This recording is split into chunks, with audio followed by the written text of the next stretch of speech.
What is up, everybody, and welcome to Average People Talking. It has been a couple weeks. I've been out, but I'm back.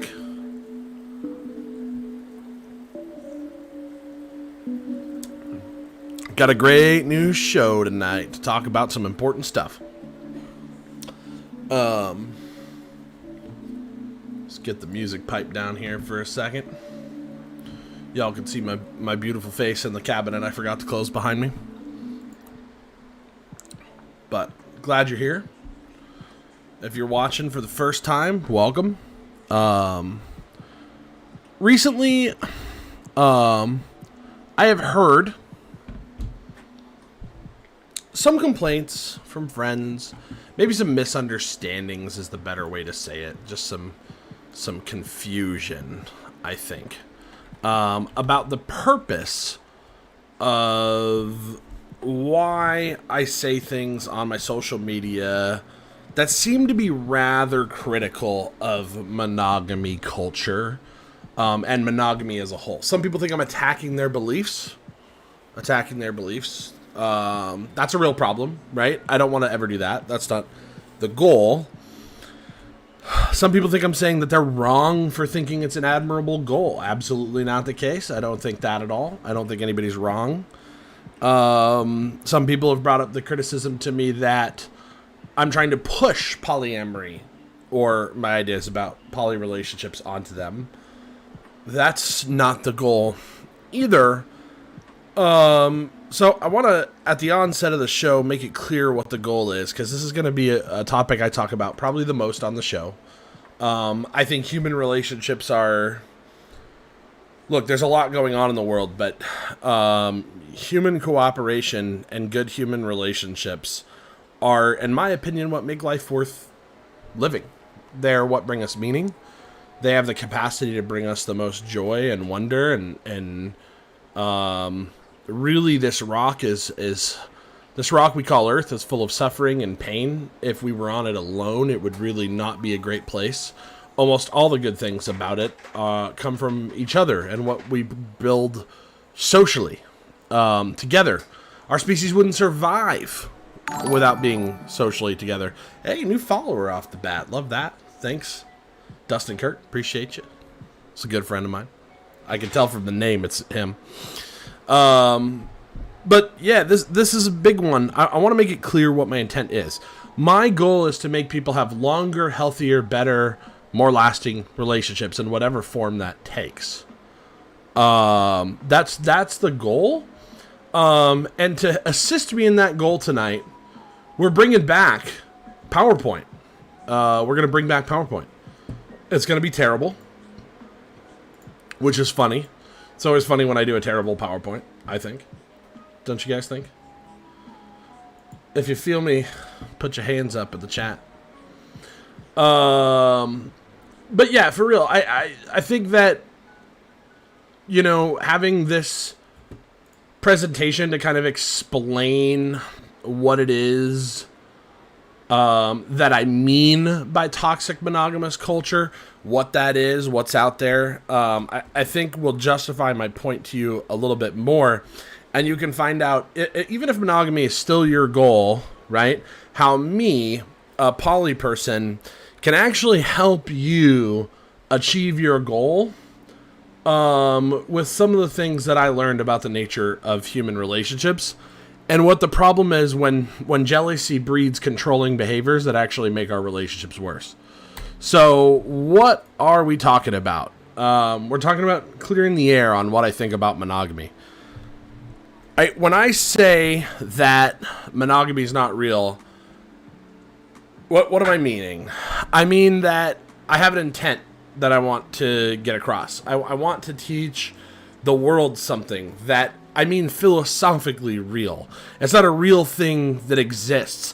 Insofar as we've looked, we can't find a single truly monogamous creature in the animal kingdom. I've talked about this on previous episodes. I'm not going to go into further detail.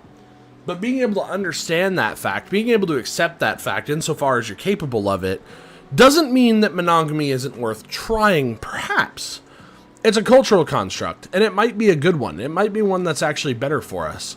But the position isn't to start by assuming that that's true, and the position shouldn't be to think that we're currently doing it the right way, because it's clear that we're not, right? The problem is that relationships are the least successful they ever have been. There's a lot of statistics to show that. People are failing this at every turn. There's a lot of numbers that show we're not doing a good job fighting against our very non-monogamous nature as Homo sapiens. So that's important to know. So when I say monogamy isn't real, I don't mean like you shouldn't believe in it as a goal. You should understand that it's not a thing that evolved in nature. It's not a real thing that exists as an inherent product of our species. And I think understanding this can help you a lot. Actually pursue the type of relationship you want to. The goal should be to create stronger and longer lasting relationships that add value to our lives. They should do that around a core value of love and having as much of it that can be spread as far and wide as possible. So that's my intent. And I never mean to hurt anybody's feelings, but on this show, what I do is I challenge long-held assumptions and beliefs, and I'm not going to pull back on that, because it's when we challenge them that we find out how strong they are and whether or not they're worth having, and if they hold up to argument and evidence. And really, this particular one feels like it creates some of the most controversy when I talk about it. And I've never meant to hurt anybody's feelings. My goal is to help you, right? I think I've got something interesting to share that you probably didn't know and probably were never taught in school. And I think by understanding it better, you can actually materially improve your life and the life of people around you. Hello, SLX. I think that's probably my buddy Jeff. I'm hoping. So, what am I talking about here? What is toxic monogamy? What's wrong with it? Alex, monogamy seems fine. We've been trying it for a while. It's going great. It's going great. Maybe it's not going great. Here's, this isn't, I kind of copy pasted this. This is from a slide.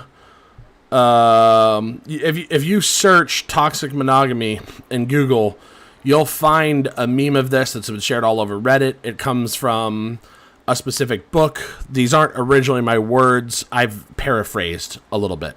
Okay. But I think all of these really are problems. And the first one is that people think jealousy is a proof or a type of evidence or synonymous with love. If you love, then you'll be jealous. You'll want to hoard that. You'll want to keep it to yourself. That jealousy must be an inherent good. I think we think this. And I think we think this passively quite a bit without realizing that we think it, because it's not really taught about. We kind of normalize jealousy. You know, a lot of other negative human emotions like anger and sadness, we know that giving into them, following them to their extremes can be really harmful. But with jealousy, we kind of give it a pass and we just follow it off of a cliff. So we've got to not do that. We've got to recognize that that's a bad call and that jealousy does not prove love. It proves most often an insecurity in the person who feels jealous regarding their own behavior, regarding their own self-identity. And that's something that can be worked on. We'll talk about more about that in a minute here. Another example of toxic monogamy, right? This is something that monogamy has given us that really makes us more toxic to each other. It's the idea that sufficiently intense love can overcome any other compatibility issues. This causes people to make some dastardly choices, some very destructive choices in their life, right? Where, one example I can think of recently was a couple that I knew that no one wanted them to be together anymore because everybody knew they were bad for each other. When they were together, drugs were involved all the time, specifically methamphetamines. They had problems with physical violence in their relationship. I mean, these were people that had been married, or at least together, for the better part of something like almost 20 years. And everyone knew that it was trouble, but they convinced themselves. And where this comes from is pop culture and the Romantic era period books and literature and movies that teach us that enough love can overcome anything. And so they had that story in their own minds, right? That, hey, we love each other so much. It doesn't matter if we lose our entire social circles. It doesn't matter if we're so incompatible we end up physically fighting each other. It doesn't matter that all these other problems. We just love each other so much that we'll work it out. We'll work it out no matter what. And that makes sense. That clearly doesn't make sense.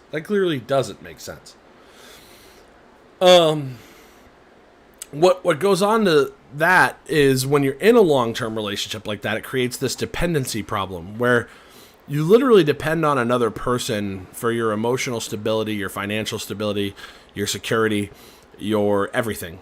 And I'm going to talk more about that dependency problem on the next slide. But the problem with the dependency problem is actually deeper because it leads to self-doubt and depressive thoughts like thinking that you're not good enough, right? And that feeds in more jealousy because, oh, I'm not good enough. That's why they're going to seek somewhere else. Now I'm going to get more jealous of every conversation my partner has with somebody else. I'm going to dive in. I'm going to chase them down. I'm going to inspect everything they can, tamp up my controls, right? Ramp up my controls to prevent them from straying because I know I'm not good enough to fight against all the other potentials that are out there. And I have that self-doubt, right? That's toxic for yourself. That's going to create a big depression. There's an insecurity there that needs to be fixed, and you need therapy and help and some ways to build self-confidence, right? Jealousy and controlling your partner aren't the answer, but toxic monogamy idea has made that the norm. I mean, that's what people do all the time. It kind of looks like I might be having some connection issues. So somebody's out there in the chat, let me know if it's still coming through live and everything's good, or if there's problems, let me know. I might be able to tweak something here. But another really bad idea, another really toxic monogamous idea is the idea that loving somebody enough can turn off your attraction to somebody else. Another monogamous couple that I knew at one time told me, like, you know, they didn't even want to, you know, experiment with anything like doing strip clubs together as a couple or watching porn together as a couple because they were afraid that, like, they didn't want to be attracted to somebody else. That would make them feel gross. Why? What makes you think that's human nature? What makes you think that's normal, right? Now, some of us might think that's even extreme, but it is a place that people take their monogamous commitment to. They sometimes take it to that extreme, and in my first marriage, that was actually a really big sticking point, as the jealousy was so intense that, you know, pornography was seen as a point of cheating. And it's like, well, how do you define that line, right? What does that actually mean? You're holding your partner accountable to thought crimes about what's in their mind, not even what they do with their bodies. That's a problem. That's a problem. Another toxic idea is that commitment is synonymous with exclusivity. Those two things just don't seem to be synonymous in any other walk of life, in any other situation, right? If I work a second job, does that really say anything about my commitment to my first job? No, the only thing that you would want to know about my commitment to my first job would be, do I show up for work all the time? Do I do my best to be the best employee I can? Do I, you know, do good work while I'm there? Am I pursuing that business's goals? And if I can do all of that and still have a second job on the side that doesn't conflict with any of that, there's no commitment question mark there, right? But when it comes to love and relationships, we think that commitment and being exclusive with each other are the same thing. And they're just not the same thing. You can be incredibly committed to one person, even though there's not a rule around exclusivity. And this is something that more and more people are trying with formal versions of polyamory and open relationships and relationship anarchy and all of that. So all of these things, I would challenge you to think, hey, maybe we should break these down. Maybe we shouldn't be after these traits. Maybe these are a problem. If you're going to pursue monogamy, these are the things that you shouldn't make a part of it, is a better way of saying that. The next problem is the escalator model problem, i.e., marriage and kids are the only end goal of a relationship. Right? A lot of people think that a relationship starts at the bottom of the escalator. Only two people can ride the escalator together at the same time. Definitely must be monogamous on that escalator. And you have to ride it all the way to the top. That's the whole purpose of what a relationship is you've got to eventually get to the point where you have the legacy phase, you're sharing property and habitats and responsibilities and kids and merging your lives fully. That is not the only possible end point for a relationship, clearly.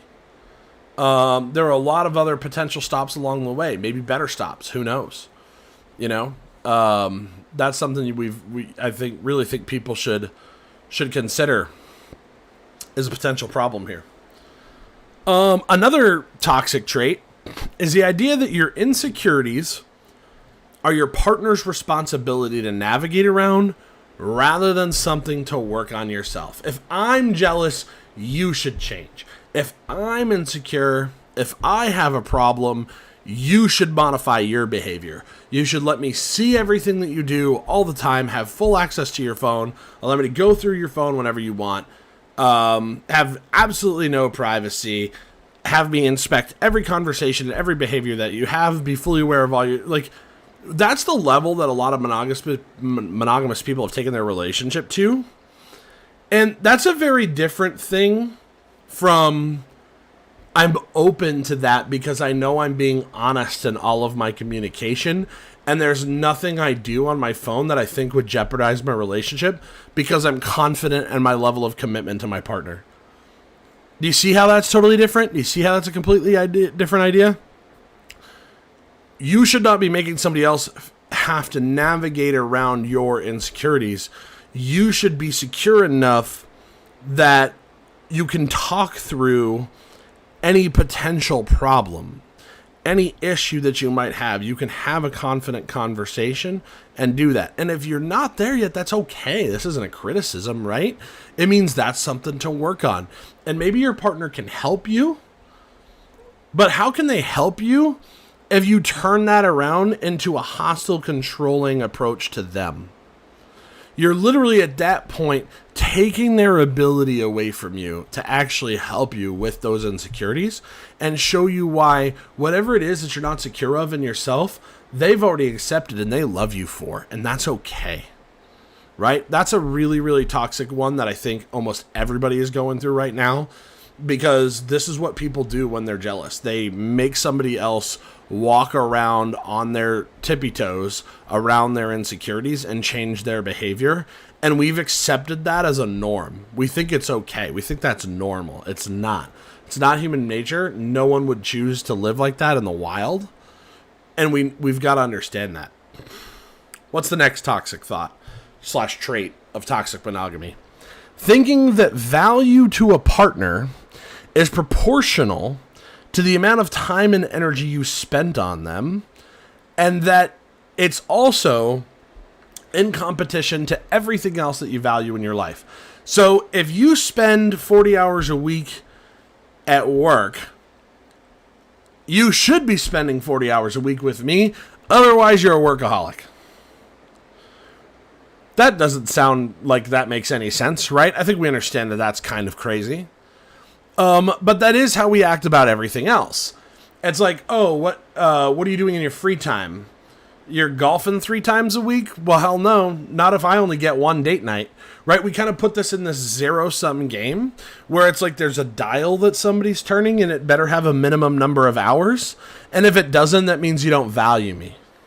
Of course not. Of course I value you. Just because I also value other things, some things that I value require more time and energy and commitment for different periods of time. Some things that I don't value also require a bunch of time. Maybe I don't particularly value my work, but I have to do it to survive. No one would be skeptical of the 40 hours a week I spent there, right? We've got to get rid of this idea that our value is linked to time and energy. It's more important about what you do with the time and energy that you do spend. That's much more important. Are you building on your commitments? Are you getting closer together? Are you having strong connecting moments? Are you doing things that bring you mutual love and joy and happiness? I think we should be thinking about that and finding the value there. The inverse of this is, and how these two problems are linked together, is a lot of people think that their value to their partner is also a majority of why they value themselves, right? My self-worth was so low before I met my partner, and they really, I don't know what I would do without them. I couldn't live without them. They're so important that my whole life revolves around them, and I've built my happiness, that kind of dependence, right? Now what happens if that's your whole value structure, and then that other person gets busy with whatever things that they have to focus on in their life? Maybe they pick up a new hobby or a new project. Maybe they, now my self-worth is being questioned, and I'm going to hold them responsible, or I'm going to maybe question my own self-worth because they have some new things that they're working on or spending time doing. That's a real problem. That clearly doesn't make sense. It's clearly toxic to your own mental well-being and your own mental health.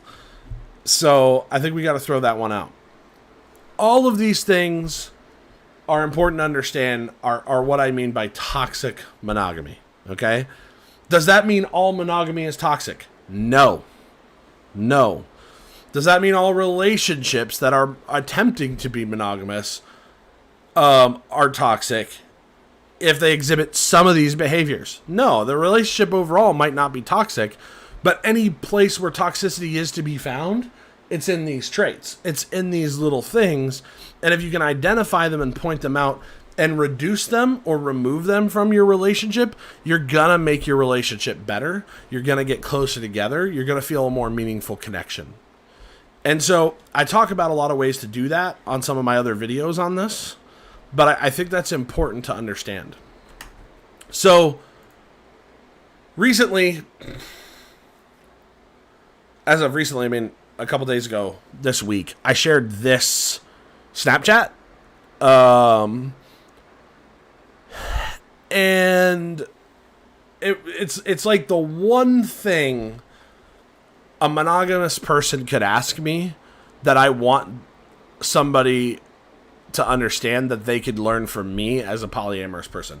It's like it's the single most important idea that you have to understand, is that dependence is not love. So let's focus on dependence for a minute and define it. What do I mean? I'm talking about the type of reliance on your partner that stops you in your tracks and prevents you from enjoying life on your own. It's that kind of thing where it's like, man, without them, life is just not even worth living. I couldn't enjoy it. I couldn't do anything. They don't make my life better, right? I literally need them to live at all. That's what I mean by dependence. I mean, like, I absolutely don't... I can't even imagine enjoying life without you, right? That's where someone... You might have a dependence on a person and not love for them, and you might be confusing the two. So what do I mean? We know that dependence is bad all the way around, right? We condemn it with drugs. We even have a disorder called codependence. We understand that that's a problem. But on some level, we all depend on each other for survival. We actually couldn't live without each other. And the person who we rely on most for that usually is our primary partner. So these two would seem to be in contradiction, right? These two would seem to be that they're at odds with each other, but they're not.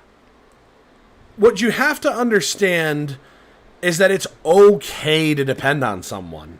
It's just not okay to mistake that dependence for love. And it's a good indication that if you don't love somebody enough, maybe they're not the person you should be depending on, right? These two things should go together. The more love and deep connection that you actually have for somebody, maybe the more dependence is tolerable. Maybe more of that is acceptable. But I also think there is too much dependence for any one person to another, unless you're in that like really extreme situation, like we're talking about a disability or something like that. We're talking about an actual physical dependence on other humans for survival. And even then, one person in that situation is probably not enough to help you out. And that's the weird thing, right? How much is it okay to expect from one person? Should they be all of your security, all of your happiness, all of your entertainment, all of your love, all of your financial worth, all of your emotional well-being across the board? I hope not. I hope not. I hope you're not getting all of that from one person. But that's the thing. Modern toxic monogamy has kind of pushed us in that direction. That's what I'm worried about, and that's what I see destroying relationship after relationship, is creating this dependent situation. And again, it's not just about financial insecurity. I really mean emotional. There's this culture where we are thinking we have to get it all from you. And then this is what makes jealousy so hard to have honest conversation about. Because if we depend on you for all this stuff, any sign that you're also giving it to somebody else, now that's a threat to me. Now it's not you just doing a nice, loving thing for another human being, because I'm depending on you for things that I really should be able to accomplish myself. I'm worried that you might give too much to them, that you don't have any left for me, and now you're threatening my security, or you're threatening my happiness, or you're threatening my medical support, or my sexual needs, or something along those lines. And that dependence piece is really, this is the single most important thing I think we have to understand. Does that sound like love? Does any of that, depending on somebody, sound like love? And think about how this goes together, right? Earlier I talked about believing that jealousy is evidence of love, or like proof of love. Well, not really. If you look at it from this point, jealousy is evidence that you're insecure about things that you're currently relying on someone else for. And if that person helps somebody else, gives to somebody else, instead of giving to you, now they're threatening something that you're depending on them for. That's not love. Is that what you want to call love? It's not what I want to call love. So, let's talk about the big one. The one that defines the whole word. Sex.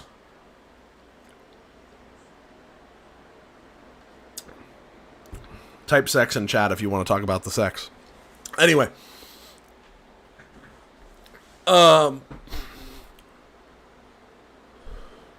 We define monogamy and we define polyamory a lot of times around the sex figure.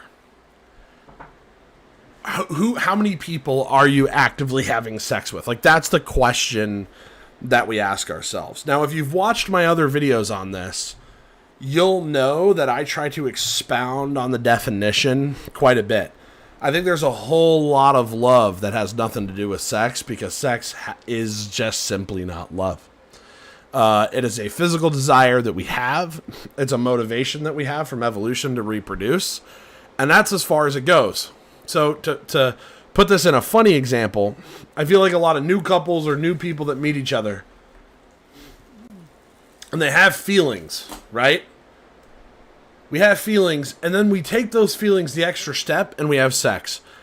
And I feel like people kind of think like there's like this ripple effect in the universe where the video game power-up noise happens, and like the universe vibrates to this, and like all of a sudden, oh my God, we have been joined before Awa, or the universe, or God, or whatever you feel like, and now all of a sudden our relationship means more.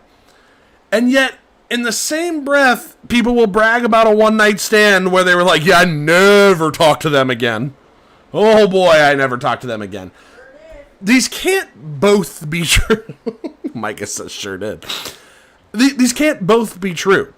The truth about sex is, however much you have of it, and whether it's the first time or the 101st time, your relationship is exactly where you left it before the sex. The only thing that is different after you have sex is the amount of endorphins coursing through your brain.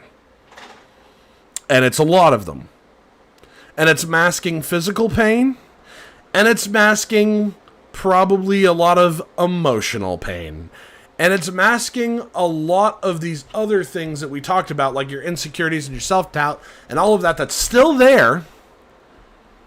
And so what happens is you think this magical thing took place when it's somebody that you are starting to feel connected to.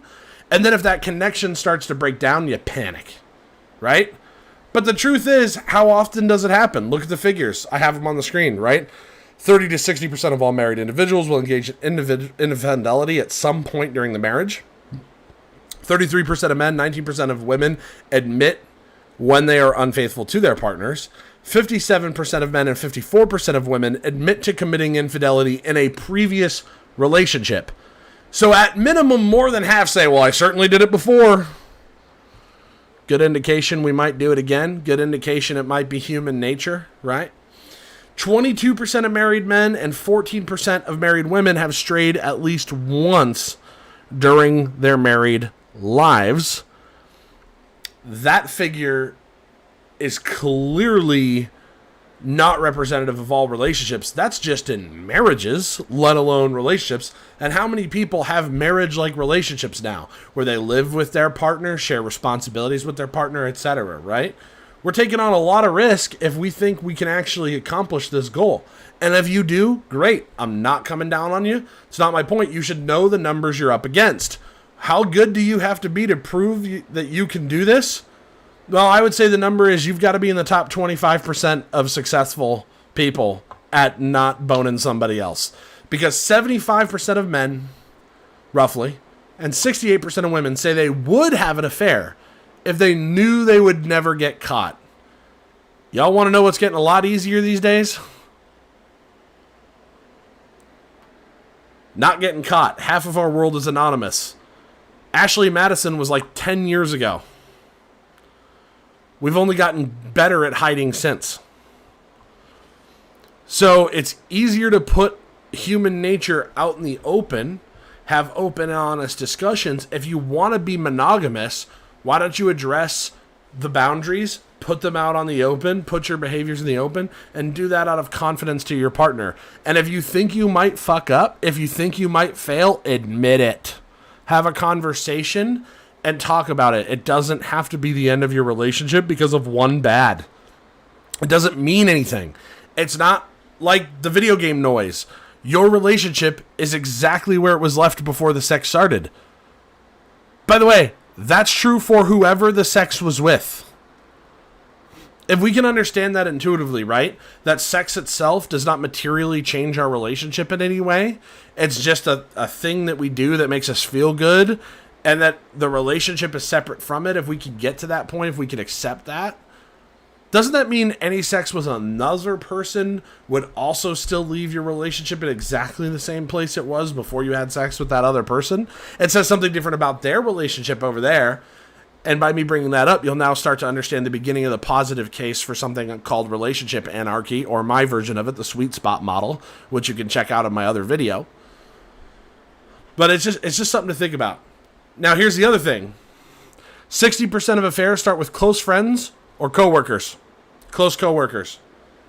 So you can think that you're investigating everything, but like the truth is, we like to fuck who we're familiar with. And we like to demonstrate love to those we feel close to. And sex is a way we do that. It's not the only way. So is hugging and kissing and holding hands and cuddling and talking for really long times and offering compliments and being there for them when they need some help, offering favors and services, right? This is all part of the human social experience. And the closer we are to people, the more of that we want to do for them. That's literally what makes us strong at surviving as a species. So, a lot of times I see people who are insecure in their relationships, they have this irrational thing where like, oh, who's that new girl you're talking to? Are they going to be the one that comes in and destroys my home? And we call them a home wrecker 5 months later? Like, more likely than not, no. It's probably that person they've been working with for a year and a half. It just shows you how irrational our fears and insecurities are and our jealousy is compared to reality, right? Like that's what these numbers show, is that this is normal behavior. This is human nature. And if you want to be monogamous, you have to fight against all of it. 56% of men and 34% of women who cheat rate their marriage as happy or very happy. What more do you need to tell you that all of your assumptions about cheating is wrong? It's not because they're not happy. It's not because they're bored. It's just straight up human nature. The average affair lasts 2 years. You're living a fucking double life at that point. Like, oh my goodness, 2 years? 2 years. If an average affair lasts 2 years and that person can stay living with their married partner, fulfilling their duties and fulfilling their responsibilities, do you think that affair means they don't love their spouse? Or does it just mean that one person is sometimes not enough to fulfill all of our needs? Or that we might not be getting some of our needs fulfilled from that person because we're paralyzed to talk about it. We are terrified to be honest about when someone is not doing what we need them to do for us sexually. And if you can't do that, you're definitely going to fail at monogamy. I did.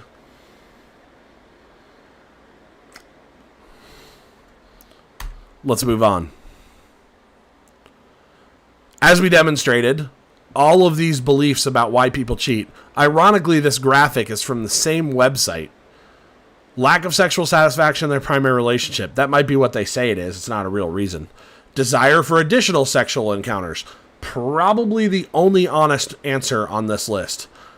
Lack of emotional satisfaction. Wanting emotional validation from somebody else. Falling out of love with their partner. Not even sure what that means.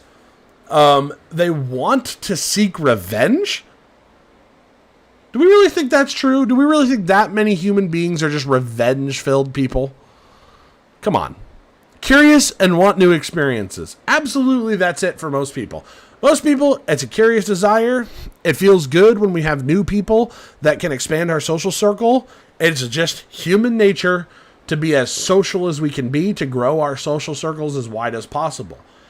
And what's clear from this is that we have the wrong model for a relationship. We have the wrong idea. We think that monogamy is the normal model. We think the escalator model is the normal model. But relationship models that actually work exist if we're willing to look at what a long-lasting friendship looks like, or a long-lasting relationship with a family member or coworker, and how that's healthy and how that can be successful. We have these in our lives all the time, but we're clearly getting worse and worse at what we call romantic relationships. And it's because we don't put our friends and family in a zero-sum contest against every other family member or every other friend that we have. That would be ridiculous, but we absolutely do it to our romantic partners, and we think that that's normal. So if we have the wrong model, and we already know we're fighting against human nature, and that's the reason why people cheat, it's actually not human nature to be dishonest. So if we can put the desire for sex with others out and open and be honest about it and put that on the table, you actually have a chance at success in a monogamous relationship. But if you're not willing to accept that your partner wants to fuck other people, and you're not willing to accept that you eventually will yourself also, and you think you're going to somehow fight that desire off for your entire life and somehow just go against normal, typical human nature, I wish you the best. But I don't think you're going to win. The statistics sure don't show that you will. If we instead put that out on the table and say, what do we do about that fact? Are there ways that we can bring that fact into something that we talk about and navigate through in our relationship, rather than assume the first time something happens, no one will ever feel the need to be dishonest because they'll be secure enough in the relationship to be vulnerable and be honest about their desires. Hey, I really want this type of sexual experience. You can't give that. Hey, I really need more emotional support and you're very busy right now. And some physical comfort from somebody of the opposite sex that doesn't go all the way to sex would actually make me feel a lot better. And it wouldn't say anything about how I feel about you. Is that polyamory? Do you even need a name for that, or is that just good? Is that just more love? I'll let you decide.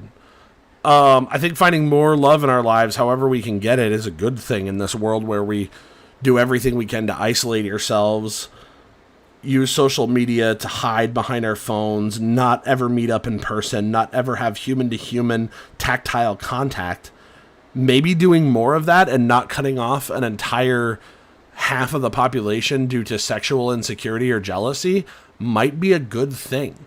If you have a boundary around physical intercourse, great. What can we allow? What can we compromise on that I don't think is a threat to me? If you can have these discussions, you can overcome anything and you will actually have a successful shot at monogamy. If you're just pretending that it's never going to be an issue, best of luck. Best of luck.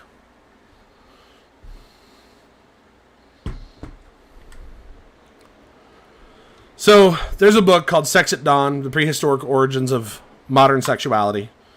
Phenomenal book. If you really want to understand your relationships, it's one that's a must read. But this was one of my favorite quotes I felt like pulling from it. The assertion that human beings are naturally monogamous is not just a lie. It's a lie most Western societies insist we keep telling each other.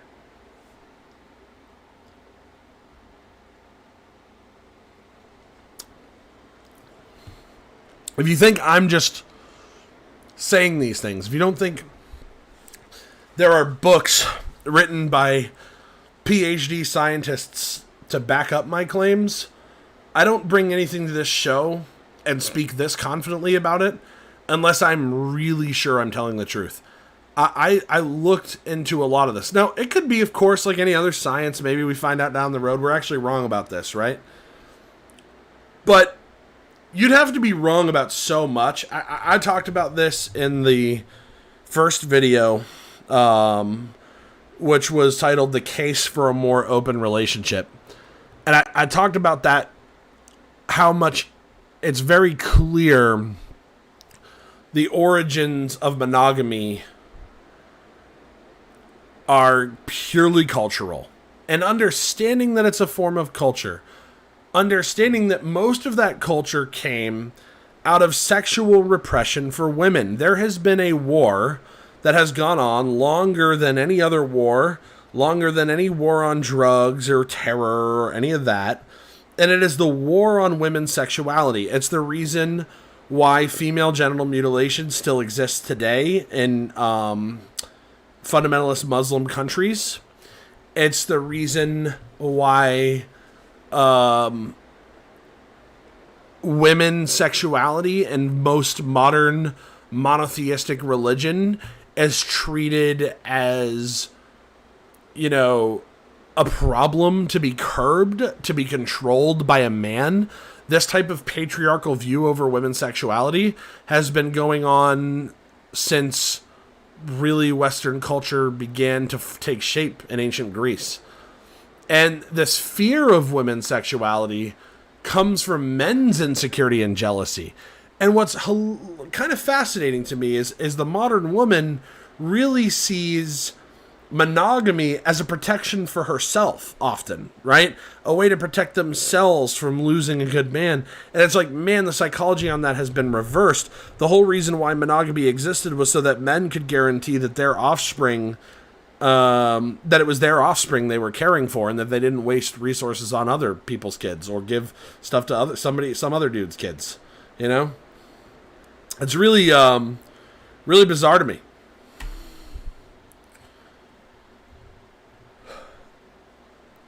Yet you have a choice to make, to my monogamous friends that hear all this, watch my other videos, read books, understand the nature of it. If you're going to still try and pursue some version of monogamy, you're fighting a very tough battle, and knowing is half of it, right?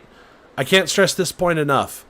Fully understanding yourself, fully understanding your relationship, fully understanding the goals that you have are really critical towards being successful. We say knowing is half the battle, and yet we want to bury our head in the sand about facts about human sexuality and facts about human relationships. I wouldn't do that if you really want to do this. Wouldn't do that if I were you. So, 3 key takeaways from tonight's episode for my monogamous friends. Remember that relationship goals are related to a model, an ideal. An ideal you can either be good or bad at. And that model does not include your personal goals. You want to have kids? Great. You want to own a house? Great.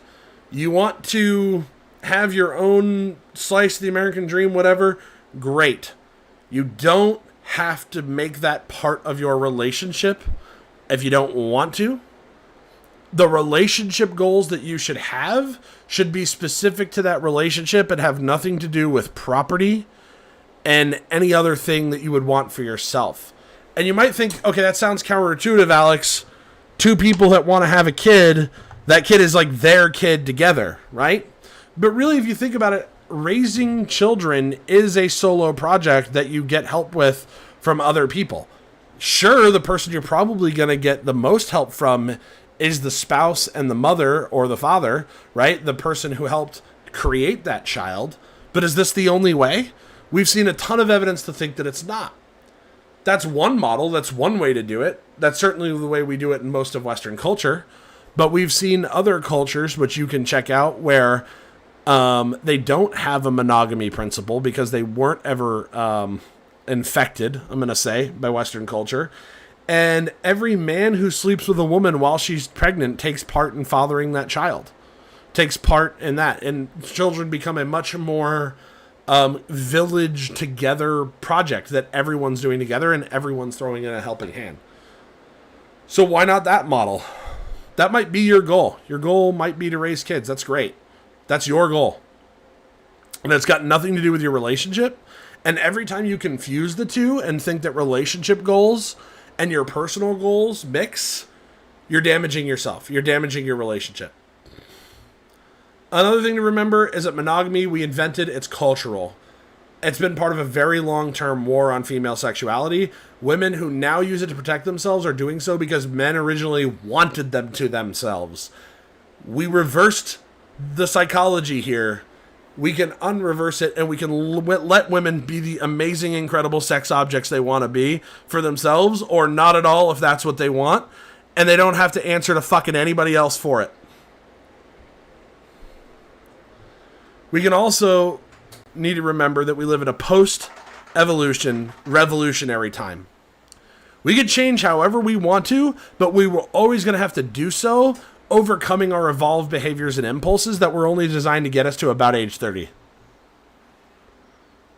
Life is a hell of a lot longer than 30. And so if you're only ever going to do what's in line with your nature, maybe that's worth doing, except we've already done so much that's against that, right?